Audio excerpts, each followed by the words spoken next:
You're now tuned in to the Cold Hard Truth, Cayman's #1 hard-hitting live podcast show, where we feature some straightforward conversations on political, social, and celebrity news and all things happening in the Cayman Islands and around the world. This show was created to give the people a voice and a means of being involved and informed without any filters. Sometimes it gets crazy, but we always keep it real.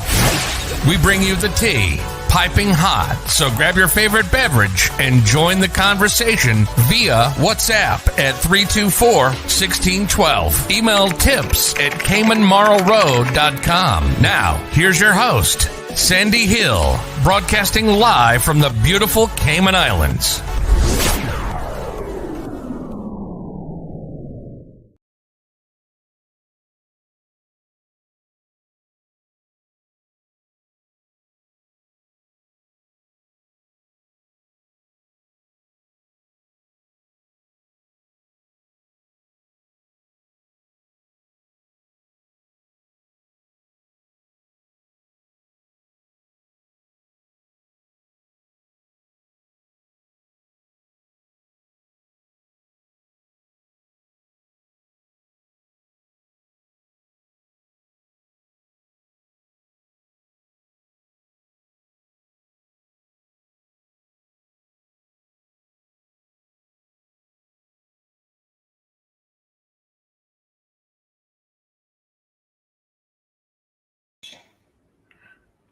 There we go. We're all good. We're all good. I keep forgetting to press that button. Hi, Kathy. Hi, Atlas. I was just saying thank you so much, Atlas, for tuning in. Hello, Jennifer. Hello, Kathy. We should be good now. How was your day today? Hello, Melita. Hi, Carol. Just refresh and you should now have audio. And we are good to go. Evelyn. Lillian, beautiful people all tuned in. So what happened? Does anyone know? Oh, thank you, Evelyn. I had to go do a little something here, child. Next week, now I got to get in there and do some of the color because there's a lot of gray in there.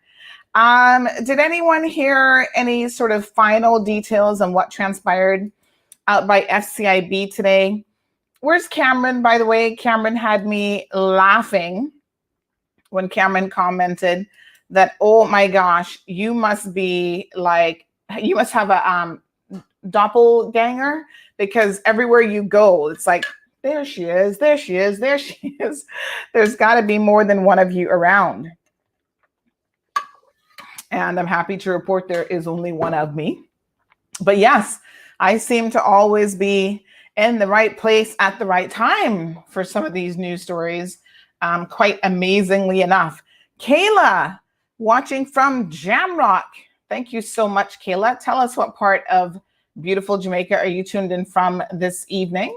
So happy that you are joining us. And Carol is able to hear us now. Wonderful. Clayton, how you doing, my friend? Clayton's having a good laugh about that. And good night to Miss Ruth and Miss Beulah. Thank you so much. Oh, thank you for the wonderful compliments. Just put on a little bit of lip gloss and we are good to go. So I got to share a bit of a funny video with you guys. Now, you guys know if you watch Sunday's podcast.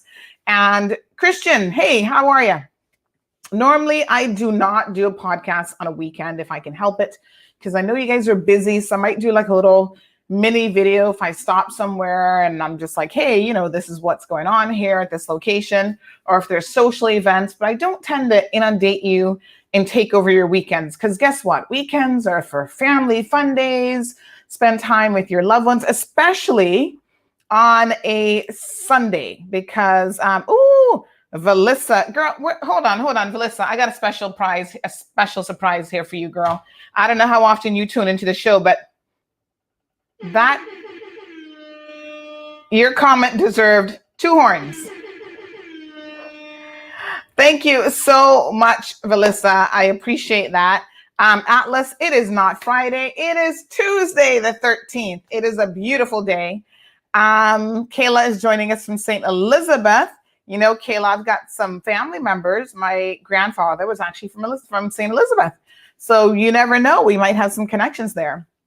But yes, I was actually saying that, what was I saying? I totally forgot what I was saying, but anyway, Sunday. So I did the podcast on Sunday because something really got under my skin about these awards that were recently given out. Now, they're probably going to be wasting money on awards ceremony, money that we do not have, people. We're talking about having to potentially borrow money, activate a government loan in order to float the government and to float the country. So why are we going to waste money on an award ceremony? I'm waiting for it to be announced because I'm pretty sure that's going to be the next thing that we're going to be hearing.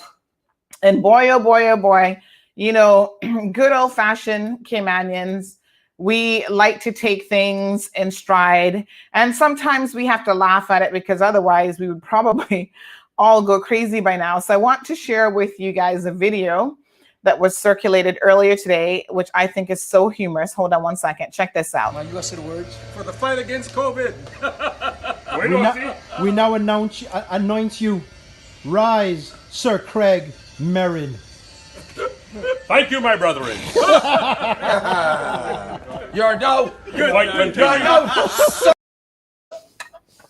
So, folks, the joke there is that our people have somehow been finagled, and I don't know where the governor got his list from. And I got to tell you, I'm pretty sure that it was submitted by people who are part of the government, and the government meaning probably the political arm as well as the civil service.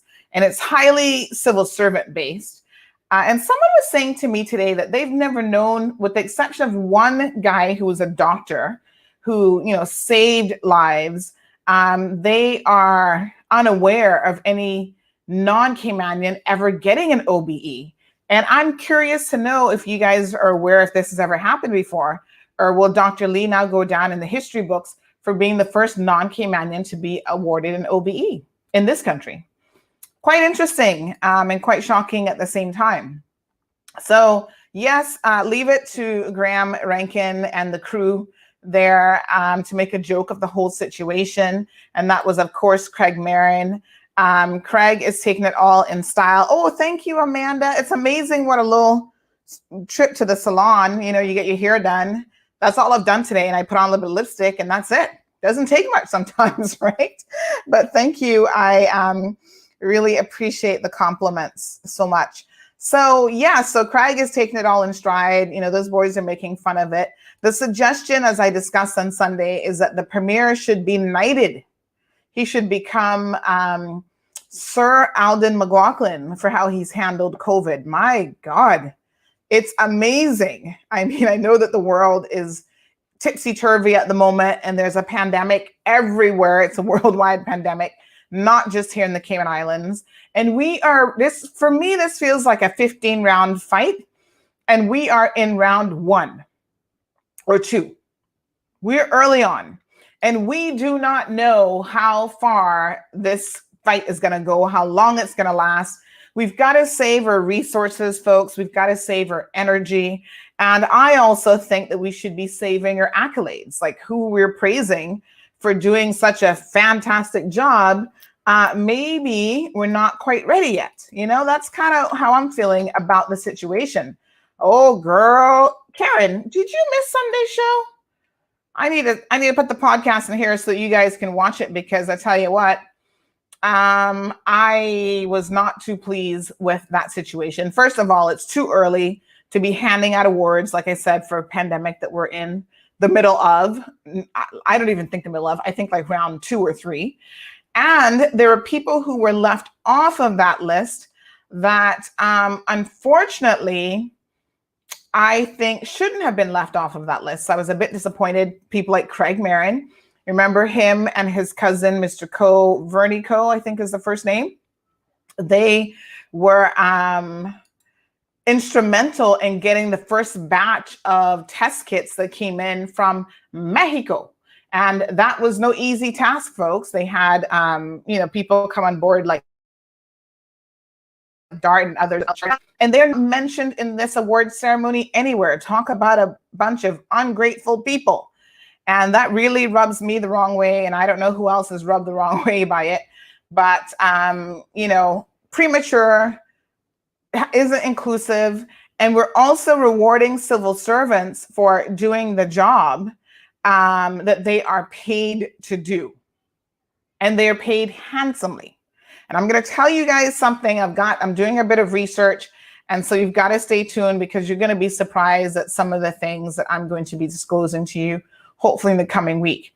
Now, whenever you put in an FOI request or request for information from government right now, it's taken forever for them to get back to you because they're claiming that they're so busy dealing with COVID. So I'll see how long it takes them to answer my questions.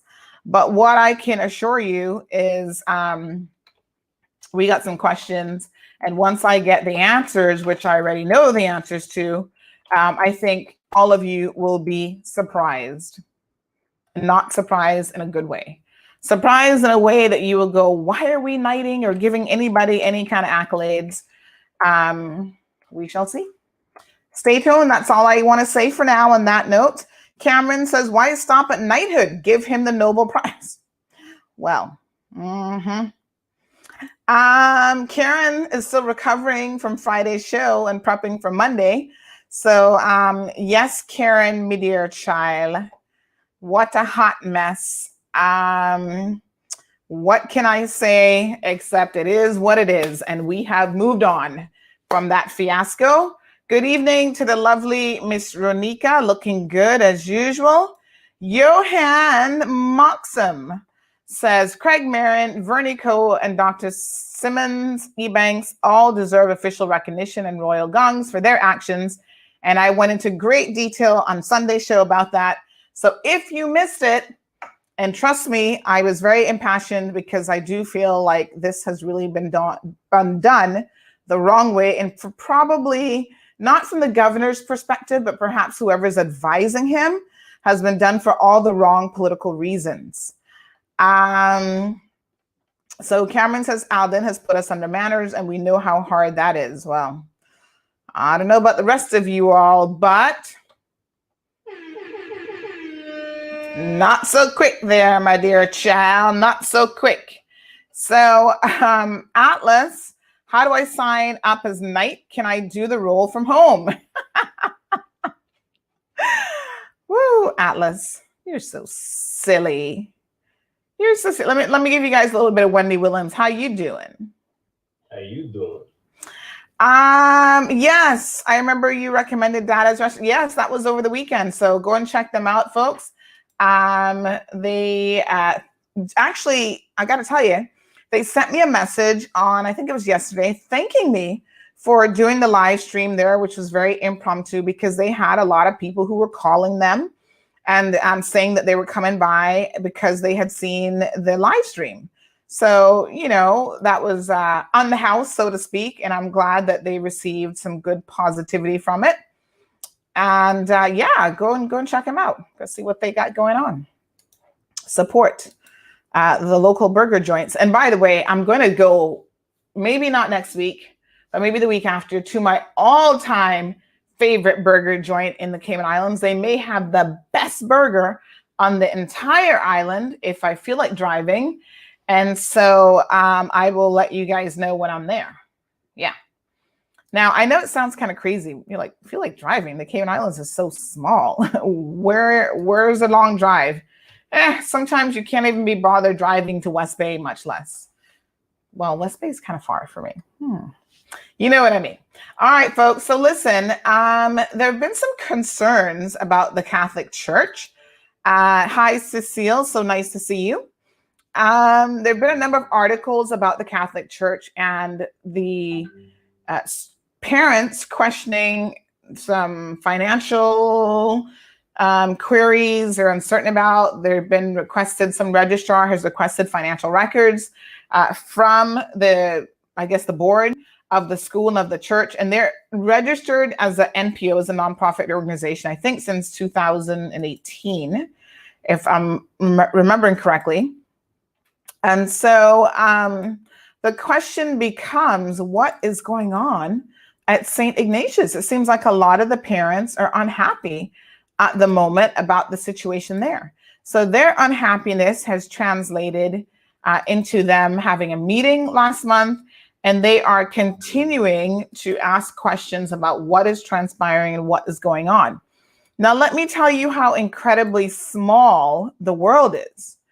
As a result of that, I received a number of phone calls from parties overseas who had some questions about not specifically St. Ignatius here in the Cayman Islands, but because the Cayman Islands Catholic Church and School overseen by the Archdiocese in Detroit, they have been digging into the Detroit arms of things and doing all sorts of reports on them.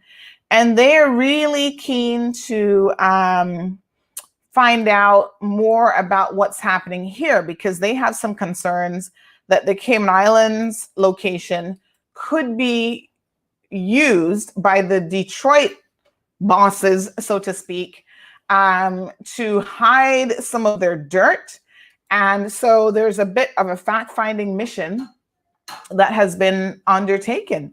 And this is also interesting and so incredibly seedy. You know, it makes me wonder, whoa, what is really going on here in the Cayman Islands? There are allegations that there's a property owned by the church here, by the Detroit. I don't know if they have it specifically in their name or in the name of the local church. But when their pastors, what do they call them, priests? Because you know the Catholic priests get in a lot of trouble for sexual behaviors, right? So we've heard of priests molesting children. There's been wide molestation in the Catholic Church. And the worst part is the church has been actively involved in covering up. So they've known of very high-ranking priests who have gone to great lengths to hide the fact that they are abusing and molesting people's children and others in the church.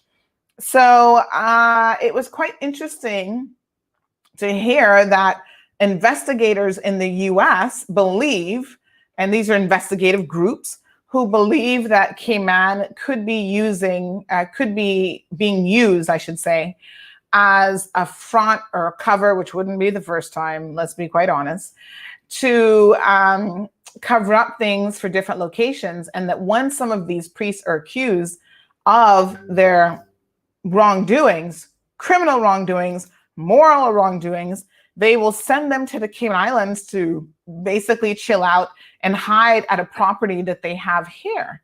And I thought, wow, could this possibly be true? That's the allegation.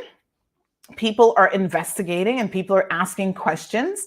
Now, as a result of some of the questions that have been asked about the current financial situation of the school, it appears that two very large donors, and when they say large, I have no idea, how much money they're talking about here, but two very large donors have already, they have already requested a refund of their donation. Now, I've never heard of someone giving money as a donation asking for it back. So I think that is certainly an indication that, whoa, something going on there, folks. Yeah. Yep. Something's going on. So we are keeping an eye on the situation. We're talking to parties involved. And we are hopeful that this is just perhaps a misunderstanding and that the church can explain all of the finances. Apparently, the parents have asked the diocese in Detroit to provide information and to answer questions. And they have basically, the parent group here claims that they have been ignored. And not only have they been ignored, but their email has even been blocked from reaching the church. And the church management, if you will, claims that, no, we're going to respond to them, but it takes time. And we've been busy with COVID or whatever the Catholic Church has been busy with. And it's quite sad because, I don't know how many parents send their children to St. Ignatius, but it is one of the private schools here in the Cayman Islands. And there are concerns about that. Now, my question is, the Cayman Islands government subsidizes all private schools here on this island. And at some point, I think we need to have a discussion about how well that's working out, why we're subsidizing them, and how does that benefit the Cayman community.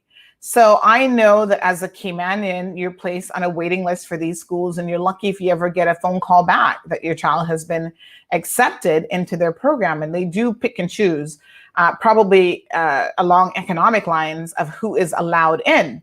Well, the question then becomes, if government is donating money to the schools, to the private schools, should there be something in place that says, you know what? Yes, we'll continue to give you guys X amount of dollars to subsidize, your running of your schools, which based on school fees and other things, I'm not quite sure why government does it. But if government does it, I think there should be certain conditions attached to government doing so. And one of the conditions really should be that a certain percentage of the school body is actually Caymanians, because we have too little diversification, in my opinion, in the school system. And this is why I don't even know if I agree with how the school system is presently organized, right? Where government kids can only be Caymanians, and then private kids, if they let you in, if they let a Caymanian in, then you're lucky. But for the most part, it is going to be a largely expat population of students. You're separating people, and at some point you're expecting people to come back into the workforce and be able to work together in a cohesive manner. And I don't think that that is being successfully accomplished in the way that it should be. There is a great divide in the educational system here in the Cayman Islands. But I think that if government is going to subsidize schools, maybe they need to start putting some conditions in place, because I've heard of some horror stories where people will be on a list for years, and there are others who will come here years after them, and they are immediately placed, their kids are immediately placed into the school system, and the parent who's been on the list or the child who's been on the list for umpteenth years can't even get an update. So Atlas says, was any of the big missing persons cases in Cayman ever solved? I haven't been keeping up with the times. Well, Atlas, I don't know how far back you're going with those times, but I know that there are a number of cases whereby they've never been solved, quite frankly. There's the nurse, Carrie Ann. I can't remember her last name at the moment. She is still missing. I don't know if officially they have presumed her to have died, but there's still, I believe they still have it open as a missing persons case, but they believe that she's actually dead. I think. I don't know if officially they've stated that, but most people believe that she has died. And there was some blood that was found, I cannot remember now, down by Pedro, and there was some details about that. But you know what we need to do, folks? We need to have, like how in the States, they have like a cold case file, right? They have a cold case unit in most police departments. And as a result of that, people are able to, investigators are able to continue working, reopening cold cases with a view to getting people to really come forward and jog their memories. Do you remember anything? Do you know anything? And sometimes people will do that even after they may have gone years without having said anything. The passage of time might really weigh heavily on their minds, and they may come forward with some useful information for the authorities. So Atlas is asking about the guy who went missing. I think he was a teacher. Yes, Karen, at Calico's. I'm pretty sure that they pronounced him, they believe that he drowned, and the ocean is just not always kind to us. Sometimes it takes us away and never to be returned. So I think that they've presumed him dead, but yeah, he might have just been out that night drinking and having maybe one too many to drink. And unfortunately, you got to be very careful around the ocean, because Mother Nature doesn't play with you in any event. So I think his is probably less of a mystery. Like there's no suspected foul play or anything of the sort. Whereas with Carrie Ann, people feel for sure that she was actually murdered. Whatever has happened to her was at the hands of somebody else. Somebody else brought some sort of harm to that woman and she has disappeared. So Ms. Beulah is asking about Anna. Good question, Ms. Beulah. I do recall that Anna has officially been declared dead after a certain number of years. You can apply to have it done. And as far as I recall, they had to do that in order to, deal with Anna's estate for the benefit of her children. Now, the theory that I believe is probably most accurate with Anna is she worked at the landfill, and people sort of said that sometimes, she might go through different piles of stuff. And they believe that Anna was the victim of an industrial accident.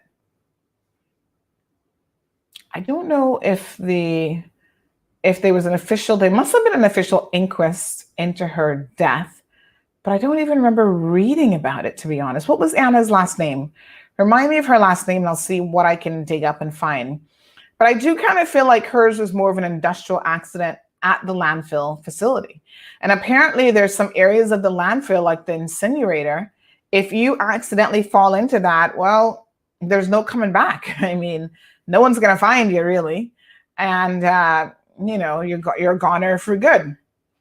So I don't think that they were ever suspecting, or they ruled out in the end any foul play in her situation. It was just a unfortunate set of circumstances where she was at work and may have fallen into a pile of something. And unfortunately, Anna, as you guys know, did leave children behind. And I think, people on the boat with the young boys, that was the one that they were going to Honduras. Was there a little girl on the boat as well? And then they all vanished. Unfortunately, I must say that, that's been years ago, because I remember, thank you so much, Maureen, Anna Evans, that's right. I do remember when that incident happened with the boat, because I always found it peculiar. Why would all of these men be fishing and have a little girl on a boat with them? Like, I always thought it was the most bizarre combination of people. And so I think that sometimes what actually happens is people are out there doing a run of some sort and, fishing. And they get into trouble in the water. And like I said, the ocean is not going to be all that kind to you. And the ocean will definitely just literally swallow you up and you're gone. And that's the end of it. Who's Ansel? I can't remember who Ansel is. Gosh, looks like we've had a few missing people over the years. And there's been, I think when there's no public announcement about the resolution, people don't really know what has happened. I do recall, though, that there's probably some sort of conclusion with Anna's case. So let me just see if we can recall what happened there. Let me just have a look. But yeah, it's got to be one of the most harrowing experiences ever to have a loved one go missing and to not know actually what happened for certain. You might have in Anna's case, they really think that she, because she went to work. She was at work at the Georgetown landfill. And so all of the logical conclusions is that she had some sort of industrial accident. Now, this past January was actually 9 years since her disappearance, and she has been legally declared deceased. And that enabled her 5 children and her sister, Miss Noreen Dixon, to begin the process of administering her estate. So, yes. Remember, we have a presumption of death. So let me tell you guys a little bit about this. This is quite interesting. There is a presumption of death law, and apparently the legislators decided that they were going to, this was earlier in the year, that they were going to actually rename the law in her favor. So, yeah, poor Anna. And this was a legislative change that was suggested by Georgetown Central MLA Kenneth Bryan. So thank you, Kenneth. So it was originally called the Presumption of Death Law. And that's after a certain amount of time. I think it's at least 7 years or 8 years or something, whereby in order to carry on with the person's estate and, wrap up whatever they have, the courts will decide that a person they've died. Whether they make any comments about how they've died or whatever, that they're not coming back. And so they genuinely believe that the person is deceased. And before this law was in place, there was a very difficult process that you had to apply to the court in order to have a declaration that someone was dead in order to access their estate. So the law makes it a little bit simpler to go through the process. And obviously there's certain conditions that the families must meet in order for it to be granted. And it does indicate who can apply and that sort of thing. So, yeah, so that was done earlier this year. I don't know how many people actually knew that because I hadn't heard very much about this. So I think this is a good thing for us to know about. So she went missing in 2016, March of 2016, and she left behind several children, including an 11-year-old and a 9-year-old. Oh, sorry. No. My apologies. No. My apologies. No. This is another case. So this one is the boating one. So I think there's more than one boating case though, right? Because remember there was the one with Edsel Haylock. So here it is. We had Gary Mullings, Edson Haylock, Nicholas Watler, Cameron Brown, who's 11, and his brother, Kanye Brown, who was 9. They went missing at sea in March of 2016. So there's that one. That's 5 people on the boat. And there's a couple others as well. But yeah, we've had a few missing cases over the years and they've just never been found. Now, you know that we have had some individuals who have gone missing for a shorter period of time and then they show up.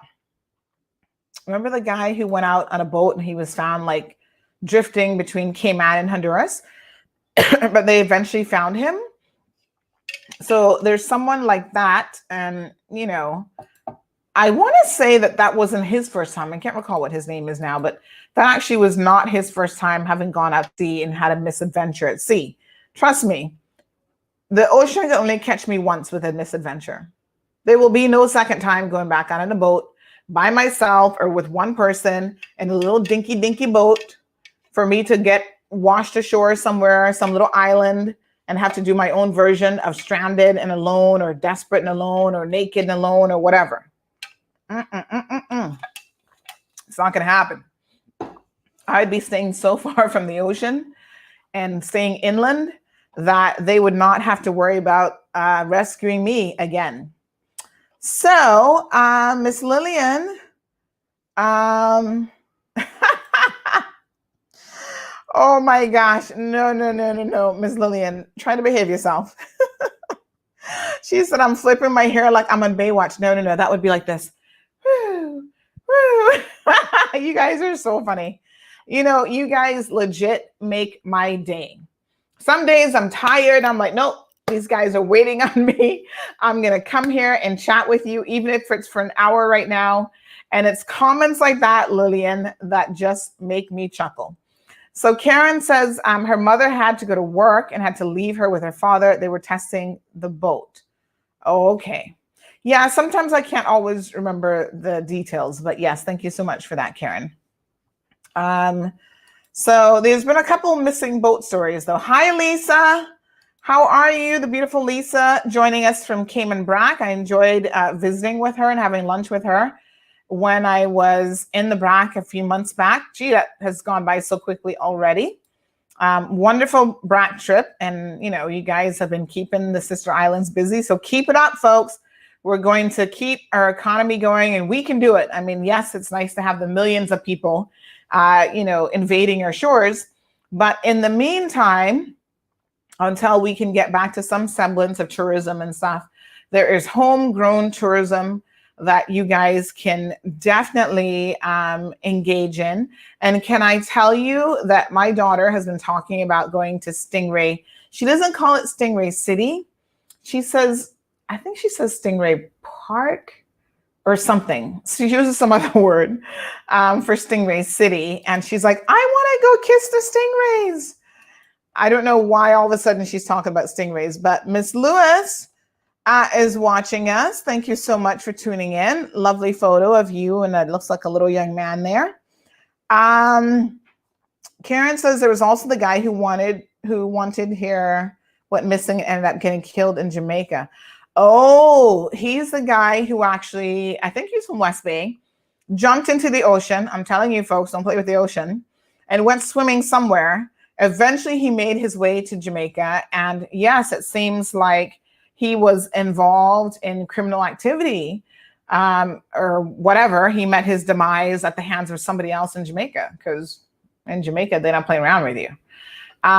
So yes, that was very, very sad, young man. Carol, you're thinking of the same person. Yes, there's a guy who had actually gone missing not once, but twice.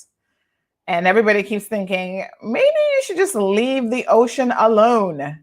Thank you, Lizette. I appreciate it so much.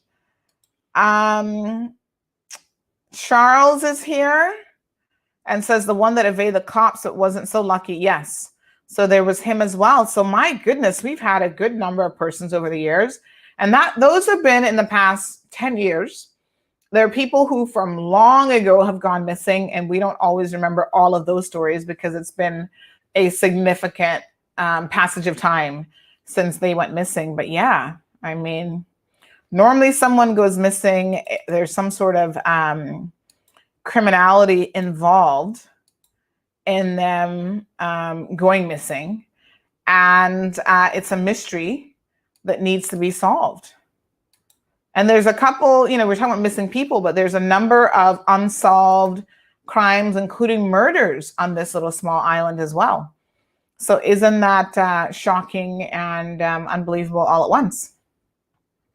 Hello, beautiful Evelyn. So did you guys hear that now you can get access to all of the laws in the Cayman Islands, the laws, the regulations, and any bills? Now listen, the Legislative Assembly starts back its session tomorrow. So you guys got to pay attention because there are a number of bills that are up for debate, including the, what is it called?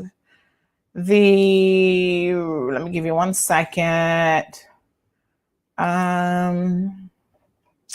The defense bill that is up for grabs.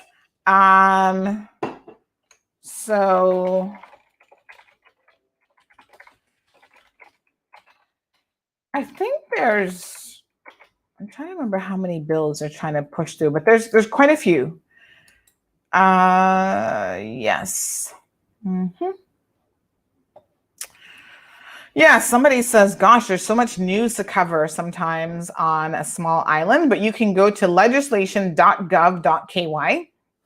And on that website, I'm so glad to see this because I kind of feel like this website is finally here, and it's good to see that we have all of the laws in one central location, and it makes sense. There's a whole little thing about, how to access the website. So they've had over 5,871 visitors to the website. Only 6 people today. I'm a bit surprised by this, but you can check out the website.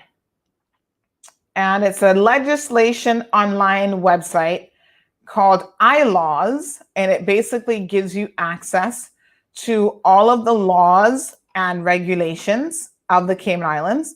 It also has repeals. It has all current legislation that's current, repealed legislation, recent changes to legislation, all bills as introduced, all legislation gazettes, all proclamations, and all consolidated indexes. So you also get links to the UK statutory instruments that are relevant to the Cayman Islands, decisions of the Judicial Committee of the Privy Council relevant to the Cayman Islands, and unreported judgments of the Cayman Islands courts. What? This is quite good.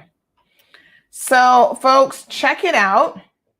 You have the Public Health Amendment Bill, Merchant Shipping Amendment Bill. So these are some of the bills now. The Judicature Amendment Bill. I think we were talking about that one recently. The Prescription Amendment Bill. So remember that even with the Judicature Amendment Bill, this government is seeking to make some changes about who can actually apply to get a protective cost order.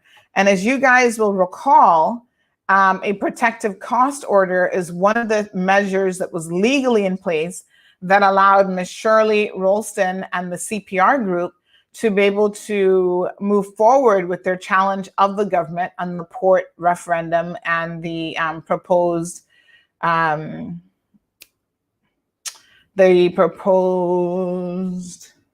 referendum that they were supposed to have. And without that protective cost order in place, Ms. Shirley would not have been able to afford it, because basically what that did was that gave her a guarantee that win, lose, or draw, the other side can't come for you for costs. You'll obviously pay your own legal fees, but if you lose, they can't then force you to pay their legal bill, which can run into the hundreds of thousands of dollars. So with that protective cost order, she was able to move forward with the legal challenge, and the government, despite winning the second round of the legal challenge, I think have recognized that the people have spoken. So thank you so much, Miss Debbie. I appreciate it. Cameron says, I hope we use it and speak up. Dean is having some Wi-Fi issues. Uh-oh, whereabouts are you, Dean? What part of the island are you in? I'm curious to know. So yes, so there are a number of things here. They have recent laws. So the Anna one that I was telling you about is called the Presumption of Death, and then in brackets, Anna Evans law, and it was law number 23 of 2020. There's a civil partnership law, which we all know caused a lot of hoopla here in the Cayman Islands. There is the appropriation supplementary, that's from January 2019 to December 2019, so that's finance stuff. Reporting of savings income information, European Union repeal law. That's probably one of the things that were put in place that got us off the blacklist. All right, Dean, message me offline and I'm going to get you some help. So yes, there are laws here, there are bills here, and I think you guys should check it out. So it gives you, you can search, actually, give me 1 second here, good people. Let's just have a quick perusal of it together, because I can share my screen, no? Yes, of course I can. Modern technology. I know. All right, let me see if I can share this screen with you good folks. Here we go, application window.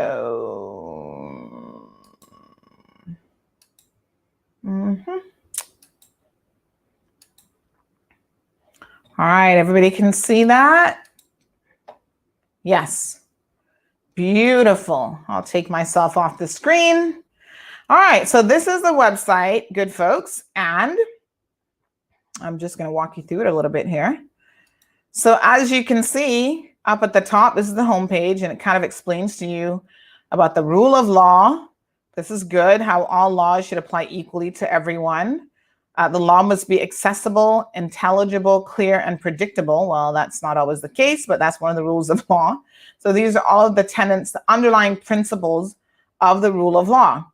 Top corner, we have recent laws, primary, and then you can click on link to all files, and it will redirect you to those by title. And then there they are. And they're in alphabetical order. Here's the first one: Abandoned Wreck Law, 1997 revision.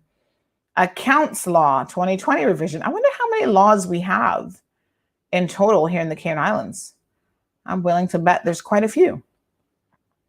So this looks like a well-designed website. I like it. I encourage you to check it out. Sometimes you need to look up the labor law, immigration laws, regulations.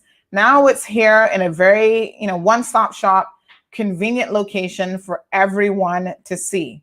So regulations, recent regulations. So these are subordinate to primary laws.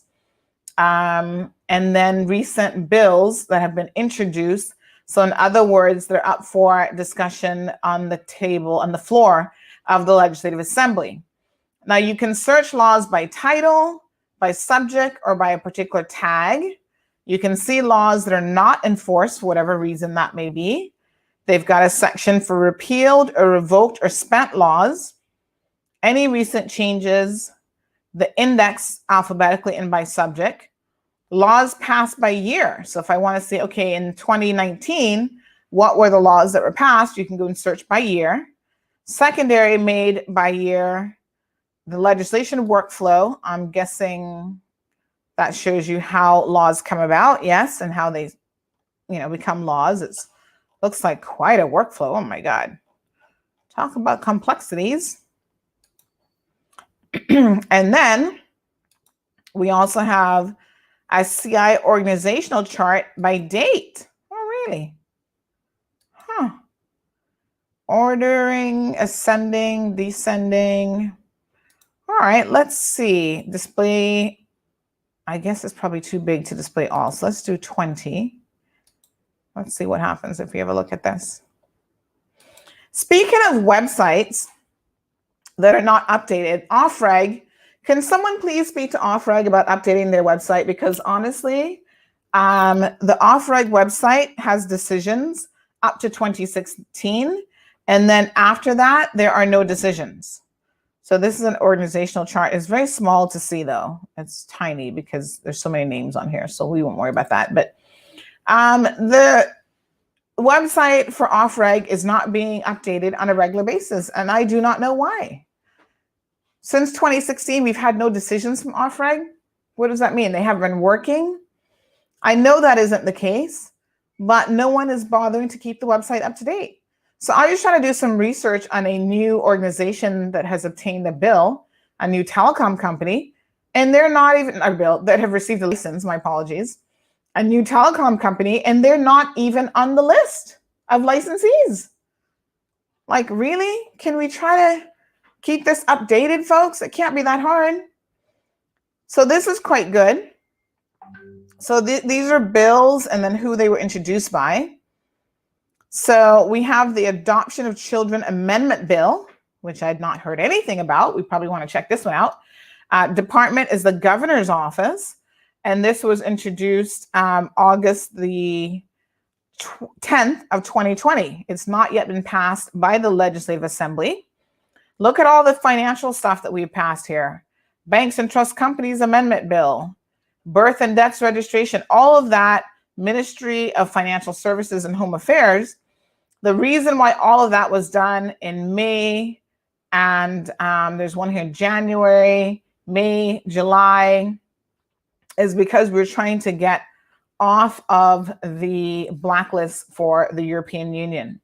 So we have now, as of last week, been removed from the blacklist, but that's what all that is about. That's why you see quite a few of those here.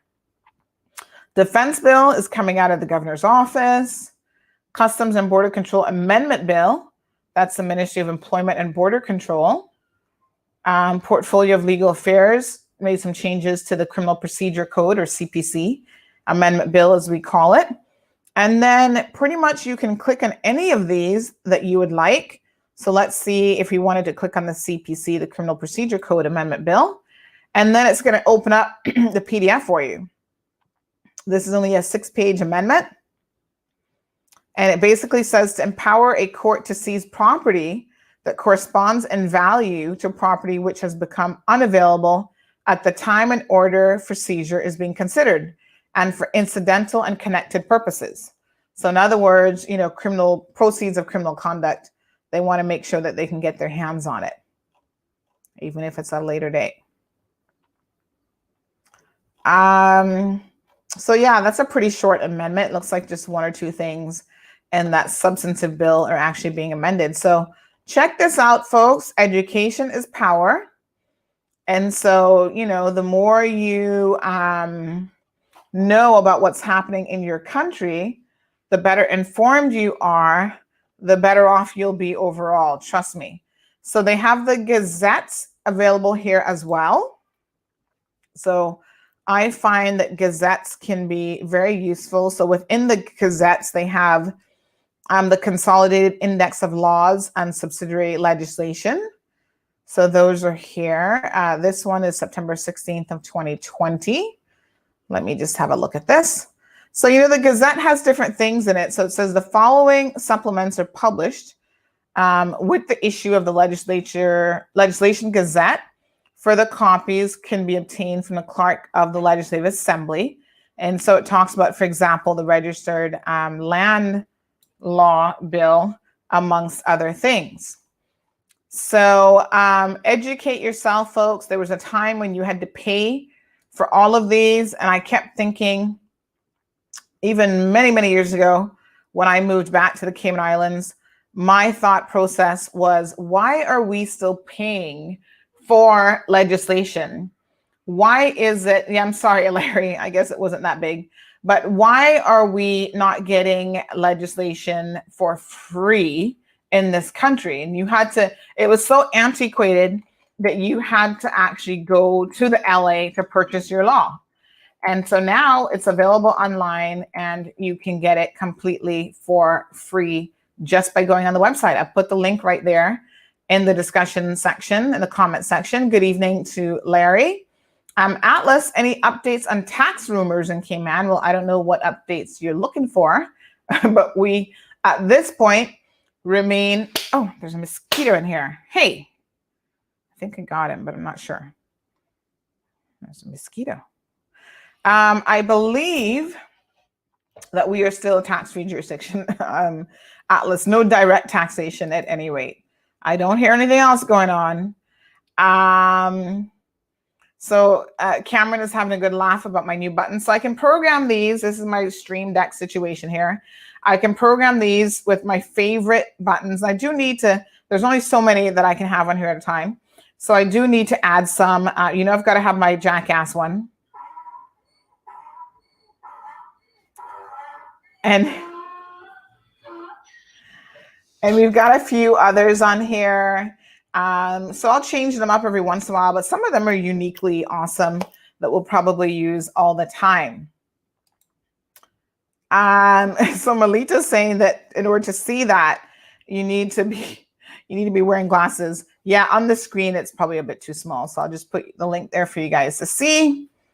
Cameron, go get your 71-inch TV, girl. Go get it. Boy, I don't know why I keep thinking that Cameron is a girl, when I'm pretty sure that Cameron is actually a guy. Yes, Melita. Talking about her senior citizen eyes. Not a problem. Hi, Marshall. Thank you so much. Went to the salon today. And thank you. Big shout out to Rocio from, oh gosh, I should know what salon I go to, right? From Capella. Yes. Big shout out to Rocio who got me looking pretty today.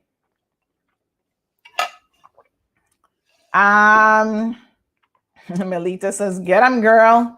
Now those haters can hear how hard you slap. What a hot mess. You know what, Cameron? It's actually not even a new toy. I've had it for well over a year sitting in a box. And as my husband becomes more hands-on with helping me with CMR stuff, because I've told you guys before, he doesn't really, traditionally, he's not helped me with CMR stuff at all. He's like, that's your thing, you do it, But he is very, very tech savvy and he's great with computers and, he does all this kind of stuff. So he's been really helpful lately with like setting things up for me, setting up the camera and a different little stand. And, I showed you guys, I think, a picture a week or so ago of some of my setups. So I've got two big monitors in front of me, dual screens. So one is on this side and one is on the other side over here. And so I can read different things at the same time, and the camera's there and the light is there. And I do need to sort out my lighting a little bit more. So that is something that I'm still working on. But he was the one who took it on his own initiative to pull out this little device and set up some of these sounds for me. And then he showed me how to do it, because, you got to learn how to do these things yourself, and how I can add more sounds for myself. So thank you so much. It's good to have a useful spouse around the place. Can I just tell you? Now I've gone and touched something here and I don't even know what I've done. Watch me. Oh, there we go. Don't mess it up. Don't mess it up. But anyway, super helpful when people are tech savvy. I appreciate it. And I have a light, Atlas. We will talk another day about the light situation, because I do need to invest some money into my lighting. And these things can get expensive. Cameras are expensive. Equipment is expensive. And I'm getting ready to start live streaming. So I'm pretty sure my husband has bought me some new devices for live streaming. That's probably my early Christmas present. Trust me, because, these things do cost money. And that's why I am thankful for the support that we get from our corporate sponsors. And that's why we're always giving them a shout out, because they really make it possible for us to, especially on the equipment side, and even hiring additional staff to do the things that we do. So Cameron, yes, memes will be next. Hi, Andrea. Thank you so much. One of the interesting things, Atlas, about a ring light that a lot of people don't know is when you look at an individual who's actually using a ring light on camera, you can actually see in their eyes that they're using a ring light. I bet you didn't know that. So I'm actually using a flat light, but there are other lighting options that I'm going to be exploring. I think a ring light is good for certain types of conditions, and others, there are more effective lights that are available as well. So yes, there are lots of things happening in the CMR environment. We are always, as we say in the tech world, trying to level up. And by the way, big shout out to Aeropost. We're going to be doing a live stream from their location soon. They're really allowing me to bring in, despite all of the delays at customs, and you got to have a lot of patience these days when you're bringing goods in, they have really allowed me to bring in a lot of my equipment with them taking on the headache. And I just sit back with ease and just wait for it to come, go collect it, and we're good to go. So there will be things that we will be working on more and more around the place. I'm so pleased that in terms of, the capturing of news here in the Cayman Islands, that we are prepared to do a little bit more every single day, just going out recording. And you know what? Let's be honest here. I'm not a camera expert, and I have a lot to learn. So I will be immersing myself in the process now, as we speak, actually, of learning new equipment, even if it's just 20 minutes a day. I'm going to be working with a professional videographer guy, and he's going to be teaching me a few tricks of the trade, so to speak. And I'm just going to be working. And there are going to be times when you look at my production work and you think, it's a little bit rough, but hopefully as time goes on, it'll get better. So thank you, Cameron, for recognizing the work that we have put in here at CMR. And yes, I think that like anything in life, if you're dedicated to your craft, it can only get better, but it does take practice and, a lot of work. So Melita, turn it up a notch. Is that in relation to my sound that we need to turn up for my little additional Stream Deck sounds? I tell you why it's not. It's because, this is getting a little bit technical here now, but the platform that we use to stream, it would be ideal if the sound was coming through the PC and you could hear it that way. But unfortunately, there's a compatibility issue there. So right now, I just play it and the microphone is picking it up. So the lapel mic, which I wear, there it is what is picking up the sound. So that's probably why it doesn't sound quite as loud as it could. because this is like right next to me and it's catching more of my voice as opposed to the sound. But we'll see if there's a way to increase the sound on this. But that is why, if it was going via the PC, and we're hoping that at some point those systems will merge, that, you know, it's going to allow for that, then, you know, we can make that happen. So can you believe that there are still people who are contacting us about notarizing documents for pension? So there's still a couple of people who are trickling in. Remember, folks, the deadline for that is the end of this month. So if you've not accessed your pension fund yet, you only get to do it once.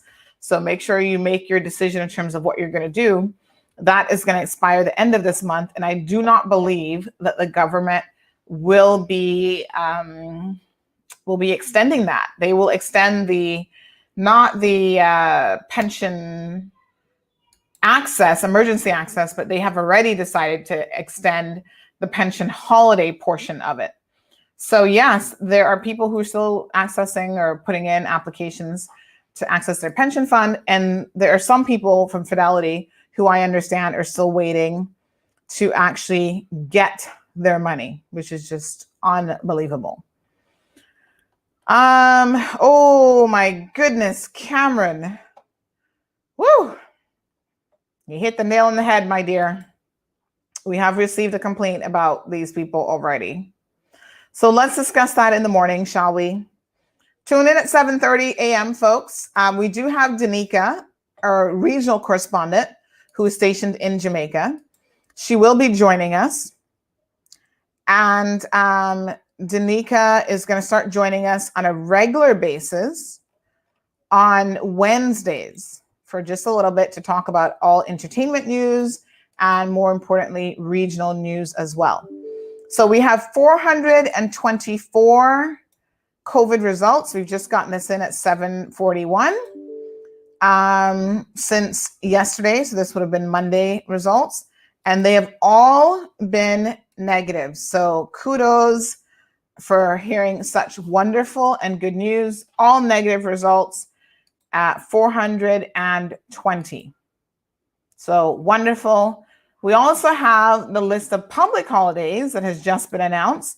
So stay tuned for tomorrow morning show and we can go through all of those things as well. Genevieve, you've tuned in late if you're just joining us, or maybe you've just been silently watching. I'm not sure. But we've got lots of things that we will cover in the morning. Good people, be here bright and early, 7:30, rise and shine. Let's get them. And I wish you guys a beautiful night.